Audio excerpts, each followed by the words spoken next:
নমস্কার প্রিয় দর্শক বন্ধু, পশ্চিমবঙ্গ রাজ্যের এই সকল কর্মচারীদের বায়োমেট্রিক অ্যাটেন্ডেন্স বা বায়োমেট্রিক হাজিরা বাধ্যতামূলক করা হলো।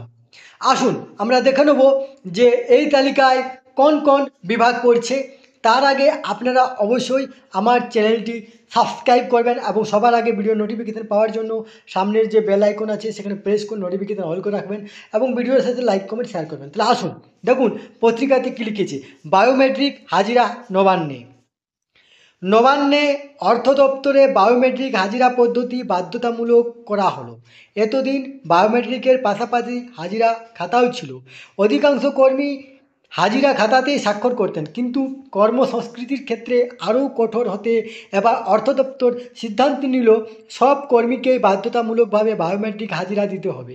বায়োমেট্রিকের হাজিরায় দপ্তরে ঢোকা ও বেরোনোর সঠিক সময় নথিভুক্ত হয়। হাজিরা খাতায় সময় গরমিল করার সুযোগ থাকে না। এই তথ্যটি আপনার সাথে শেয়ার করলাম। সুস্থ থাকবেন, ভালো থাকবেন, ধন্যবাদ।